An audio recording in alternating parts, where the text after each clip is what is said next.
जैसा कि आप जानते हैं, भगवान राम का भव्य मंदिर अयोध्या में बन रहा है और प्राण प्रतिष्ठा कार्यक्रम भी धीरे धीरे समीप आ रही है। उसी के क्रम में लोगों को निमंत्रण भी जा रहे हैं और विरोधी पार्टियों में सबसे बड़ी कांग्रेस पार्टी को भी निमंत्रण जा चुका है। और निमंत्रण जाने के बाद जैसा कि हो सकता है मेरे जैसे बहुत सारे भारतवासी उम्मीद कर रहे थे, उम्मीद के अनुसार कांग्रेस पार्टी ने निमंत्रण ठुकरा दिया। यानी कि भगवान राम के भव्य मंदिर में प्राण प्रतिष्ठा कार्यक्रम के निमंत्रण को कांग्रेस ने ठुकरा दिया।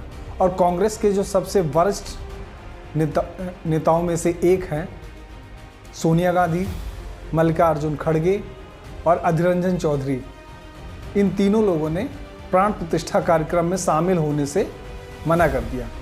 उनका कहना ये है कि ये कार्यक्रम मंदिर का कार्यक्रम नहीं है या भगवान राम के प्राण प्रतिष्ठा का कार्यक्रम नहीं है, ये बीजेपी का कार्यक्रम है।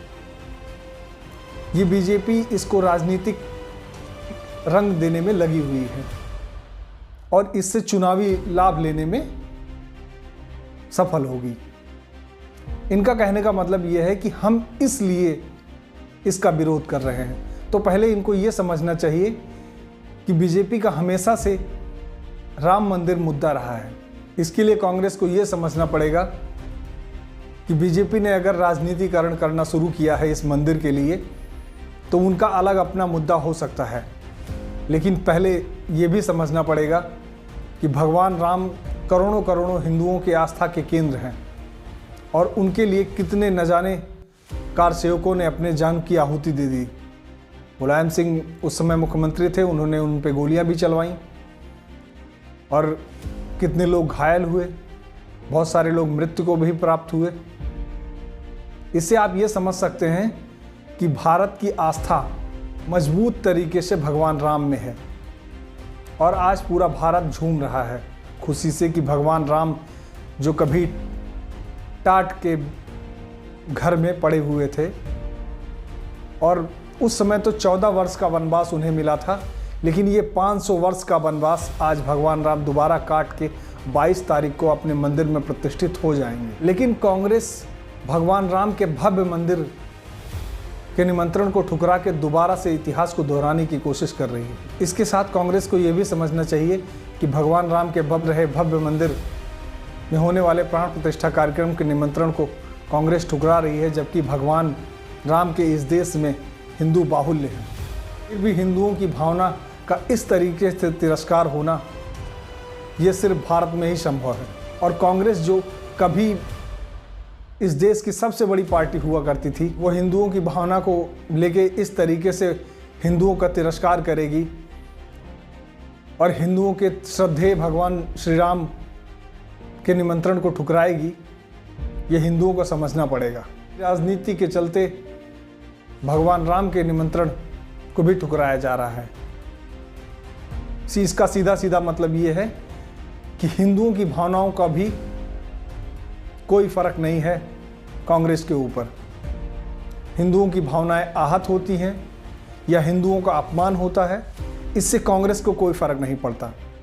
उनके लिए उनका अपना वोट बैंक, अपनी तुष्टीकरण की नीति ही सर्वोपरि है। और इसके साथ जब आप बीजेपी को राजनीतिकरण के लिए बोलते हैं तब आपको ये समझना पड़ेगा कि इस देश में रहने वाले हिंदुओं और उनकी भावनाओं का भी सम्मान इस देश में राज करने वाली पार्टियों को करना पड़ेगा। जब यहाँ की बहुसंख्यक आबादी उनकी भावनाएं, उनके धर्म, उनके रहन सहन, उनकी सभ्यता और संस्कृति का सम्मान नहीं होगा तो वो बहुसंख्यक आबादी किस तरीके से आपको अपना नेता, आपको अपना सरकार मान पाएगी। ये बात जितनी जल्दी भारत की राजनीतिक पार्टियां समझ लें उनके लिए उतना ही अच्छा होगा। हिंदुओं के किसी धार्मिक उत्सव में या प्राण प्रतिष्ठा जैसे कार्यक्रमों में इन पार्टियों को और इन बड़े नेताओं को उपस्थित होना होता है तो इनकी हलक सूख जाते हैं। इनको डर लग जाता है कि कहीं हमारा वोट बैंक हमसे नाराज ना हो जाए।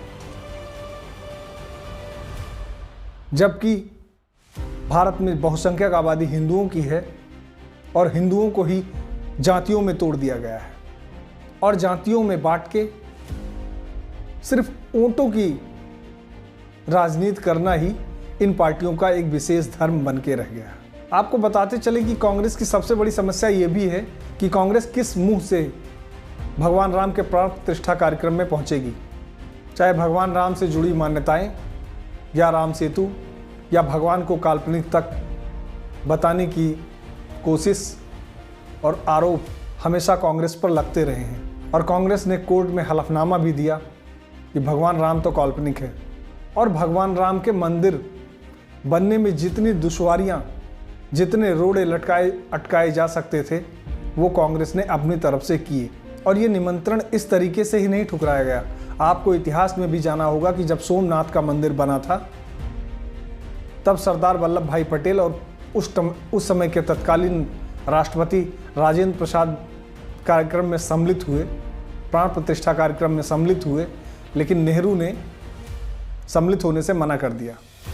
उनका ये कहना था कि हिंदुओं के इस पुनरुत्थान जागरण कार्यक्रम से मैं बहुत आहत हूँ और मैं समझ नहीं पा रहा हूँ कि मैं ऐसे कार्यक्रमों में कैसे उपस्थित हूँ, क्योंकि इंटरनेशनल स्तर पे, अंतर्राष्ट्रीय स्तर पे हिंदुओं की इस छवि और भारत की इस छवि से नुकसान होगा। और भारत में जितने भी धर्म हैं वो उस धर्म और सभ्यता को अपने आचरण में ला सकते हैं, लेकिन सिर्फ हिंदू अपने आचरण में अगर अपने धर्म की आस्था और सभ्यताओं को लाएगा तो भारत की छवि खराब हो जाती है। आप भी अपने कमेंट के थ्रू अपने विचार शेयर कर सकते हैं। धन्यवाद।